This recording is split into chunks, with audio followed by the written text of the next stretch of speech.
കുറച്ച് ദിവസമായിട്ട് ഇവിടെ നല്ല ചൂടാണ്. കിച്ചണിൽ കയറാനും വയ്യ, കയറാണ്ടിരിക്കാനും വയ്യ, അങ്ങനത്തെ അവസ്ഥയാണ്. അപ്പോൾ സിമ്പിളായിട്ട് എന്തെങ്കിലും ഉണ്ടാക്കാൻ നോക്കൂ. എല്ലാവർക്കും ഇഷ്ടപ്പെടുന്ന ഒരു നാടൻ കറി, പച്ചമാങ്ങയും ചക്കക്കുരു ഇട്ട ചെമ്മീൻ കറി. അപ്പോൾ ഇതിനു വേണ്ടി ആദ്യം ചക്കക്കുരു നന്നാക്കണം. ചക്കക്കുരു ഫ്രഷ് ആയിരിക്കണം. എന്നിട്ട് ചക്കക്കുരുവിൻ്റെ പുറത്തുള്ള വെള്ള കളർ തൊണ്ട് കളയണം.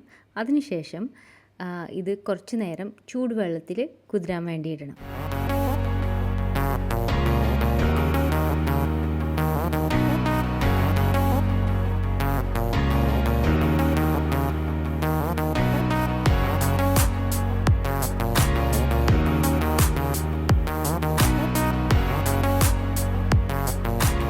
ഇതൊരു 100 ഗ്രാം ചക്കക്കുരു ഉണ്ട്. ഒരു 10 മിനിറ്റോളം ചെറിയ ചൂടുവെള്ളത്തിൽ കുതിർത്തിയതിന് ശേഷം ഇതിൻ്റെ ആ ബ്രൗൺ കളർ തോല് എളുപ്പത്തിൽ നമുക്ക് കത്തി കൊണ്ട് ചുരണ്ടി കിട്ടും.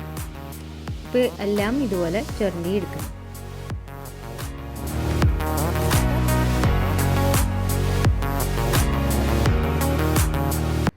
അങ്ങനെ എല്ലാ ചക്കക്കുരുവും നന്നാക്കി എടുത്തിട്ടുണ്ട്. ഇനി നമ്മൾ ഇത് പകുതിയായിട്ടൊന്ന് മുറിച്ചെടുക്കാൻ പോകണം. ഒന്നില്ലെങ്കിൽ നീളത്തിൽ അല്ലെങ്കിൽ പകുതി വെച്ചിട്ട് അതിൻ്റെ ചക്കക്കുരുവിൻ്റെ സൈസ് അനുസരിച്ചിട്ട് വേണം. അങ്ങനെ ചക്കക്കുരു ഒക്കെ നന്നാക്കി എടുത്തിട്ടുണ്ട്. പിന്നെ 450 ഗ്രാം ചെമ്മീനുണ്ട്. ചെറിയ സൈസ് ചെമ്മീൻ എടുക്കാൻ നോക്കണം. ഇവിടെ കിട്ടുന്നതിൽ ഏറ്റവും ചെറിയ സൈസ് ചെമ്മീനാണെന്ന് യൂസ് ചെയ്യുന്നത്. ചക്കക്കുരു ചെമ്മീൻ റെഡിയായി. ഇനി ചക്കക്കുരു വേവിച്ചെടുക്കണം. ഒന്നില്ലെങ്കിൽ ചട്ടിയിലിട്ട് വേവിക്കാം. പക്ഷേ എളുപ്പത്തിന് വേണ്ടി ഞാൻ പ്രഷർ കുക്കറിലിട്ടിട്ട് ഒരു 3-4 സ്റ്റീം ആകുമ്പോൾ നല്ല കറക്റ്റിന് വെന്തിട്ടുണ്ടോ. പിന്നെ ആ സമയത്ത് നമുക്ക് പച്ചമാങ്ങ നന്നാക്കിയെടുക്കാം. ഒരു നല്ല പച്ചമാങ്ങ പുളി അനുസരിച്ചിട്ട് വേണം. ഒരെണ്ണമാണ് ഞാൻ എടുക്കുന്നത്. തൊലി കളഞ്ഞ് ചെത്തി വെച്ചിട്ടുണ്ട്. അപ്പോൾ ചക്കക്കുരു വെന്ത് കിട്ടിയിട്ടുണ്ട്. ഞാൻ ആ വെള്ളവും ചക്കക്കുരുവും ഒരുമിച്ച് ചട്ടിയിലേക്ക് മാറ്റി ഇതിൻ്റെ കൂടെ 1/2 ടീസ്പൂൺ മഞ്ഞളും 1.5 ടീസ്പൂൺ മുളക് പൊടി, അതിൽ 1 ടീസ്പൂൺ നല്ല എരിവുള്ളതും 1/2 ടീസ്പൂൺ കളറിന് വേണ്ടി നല്ല കാശ്മീരി മുളക് പൊടിയും കൂടിയാണ് ചേർത്തിരിക്കുന്നത്. രണ്ടും കൂടി ചേർത്ത് ഒന്ന് തിളച്ച് വരട്ടെ. എന്നിട്ട് നമുക്ക് ഉപ്പ് പാകത്തിന് ഇട്ട് കൊടുക്കാം. ആദ്യം 1 ടീസ്പൂൺ ഉപ്പ് ഇട്ട് കൊടുത്താൽ മതി. പിന്നെ കറി റെഡിയായി വരുമ്പോൾ നമുക്ക് ടേസ്റ്റ് നോക്കിയിട്ട് കുറച്ചും കൂടി കൂടുതൽ ചേർത്ത് കൊടുക്കാം ആവശ്യമുണ്ടെങ്കിൽ. അപ്പോൾ കുടംപുളി ഞാൻ ചൂടുവെള്ളത്തിൽ കുതിർത്തി വെച്ചിരുന്നു. അതിൽ നിന്ന് ഒരെണ്ണം ചേർത്ത് കൊടുക്കുകയാണ്. അപ്പോൾ കുടംപുളി നമ്മുടെ പച്ചമാങ്ങയുടെ ടേസ്റ്റ് അനുസരിച്ചിട്ട് വേണം ചേർക്കാൻ, കൂടി പോകരുത്. മാങ്ങക്ക് പുളി കുറവാണെങ്കിൽ വേണമെങ്കിൽ കുടംപുളി കൂട്ടാം. എന്നാലും മാങ്ങയുടെ ടേസ്റ്റ് ആയിരിക്കണം പൊങ്ങി നിൽക്കുന്നത്. അപ്പോൾ അത് തിളച്ച് വരുമ്പോൾ നമ്മൾ ചെമ്മീനും ചേർത്ത് എന്നിട്ട് പച്ചമാങ്ങ ഇപ്പോഴാണ് ചേർത്ത് കൊടുക്കുന്നത്. അപ്പോൾ ഏറ്റവും ആദ്യം പച്ചമാങ്ങ മുഴുവൻ ചേർത്ത് കൊടുക്കണ്ട. ഒരു 1/2 ഭാഗം അല്ലെങ്കിൽ 3/4 ഭാഗം ചെത്തി വെച്ച പച്ചമാങ്ങ ചേർത്ത് കൊടുക്കാം. കുറച്ച് നേരം ഇത് തിളച്ച് അതിൻ്റെ ടേസ്റ്റൊക്കെ ഒന്ന് നോക്കിയിട്ട് പിന്നെ നമുക്ക് ചേർക്കാൻ വേണമെന്നുണ്ടെങ്കിൽ, അല്ലെങ്കിൽ ചിലപ്പോൾ കൂടി പോകാനും ചാൻസ് ഉണ്ട്. അപ്പോൾ കളറിന് വേണ്ടി കുറച്ച് മഞ്ഞൾപ്പൊടിയും കൂടി ഞാൻ ചേർത്ത് ഇപ്പോൾ എല്ലാം വേവുന്ന സമയത്ത് നമുക്ക് തേങ്ങാരപ്പ് ഉണ്ടാക്കാം. 1/2 കപ്പ് തേങ്ങ ചിരകിയത്, ഒരു 2 ഉള്ളി, കുറച്ച് കറിവേപ്പില, നല്ല മഷി പോലെ പേസ്റ്റാക്കി എടുക്കണം. അപ്പോൾ ചെമ്മീനൊരു വിധം വെന്തിട്ടുണ്ട്. ഈ സമയത്ത് നമുക്കിതിൻ്റെ ടേസ്റ്റ് നോക്കാം. ഉപ്പും പുളിയും ഒക്കെ കറക്റ്റാണോ എന്ന് നോക്കാം. പിന്നെ തേങ്ങാരപ്പും കൂടി ചേർക്കാനുണ്ടല്ലോ, അതും കൂടി ഓർത്തിട്ട് വേണം ഉപ്പും പുളിയും ഒക്കെ അഡ്ജസ്റ്റ് ചെയ്യാൻ. അപ്പോൾ ഈ തേങ്ങ അരച്ച പേസ്റ്റും കൂടി ചേർത്തതിന് ശേഷം നന്നായിട്ട് ഇളക്കി ഒന്നും കൂടി നന്നായിട്ട് തിളച്ചാൽ മതി. അപ്പോൾ ഈ സമയത്ത് ഞാൻ 2-3 പീസും കൂടി പച്ചമാങ്ങ ചേർത്തിരുന്നു.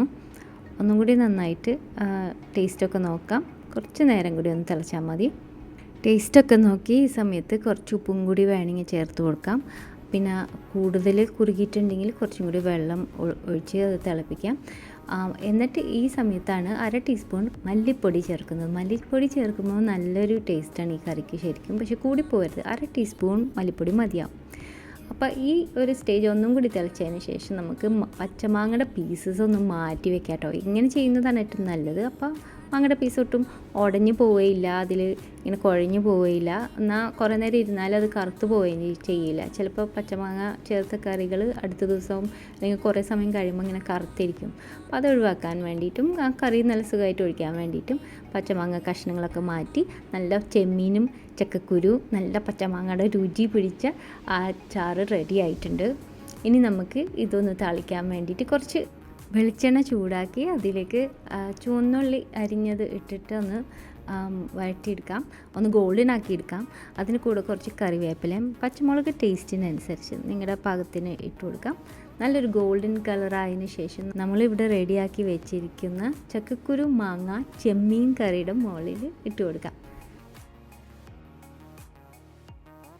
ഈ കറി കുറച്ച് നേരം ഇരുന്നിട്ട് തളിച്ചാൽ ഒന്നും കൂടി ടേസ്റ്റാണ്. ശരിക്കും ചോറിൻ്റെ കൂടെ കൂട്ടി ഒഴിച്ച് കഴിക്കാൻ പറ്റിയ നല്ല രുചിയുള്ള ഒരു കറിയാണ് പച്ചമാങ്ങ ഇട്ട ചക്കക്കുരു ചെമ്മീൻ കറി. എല്ലാവരും ട്രൈ ചെയ്ത് നോക്ക്. ഉറപ്പായിട്ടും കമൻറ്റ് സെക്ഷനിൽ ഒരു കമൻറ്റ് ഇടാൻ മറക്കരുത്. അടുത്ത പ്രാവശ്യം നല്ലൊരു റെസിപ്പി ആയിട്ട് കാണാം. ബൈ.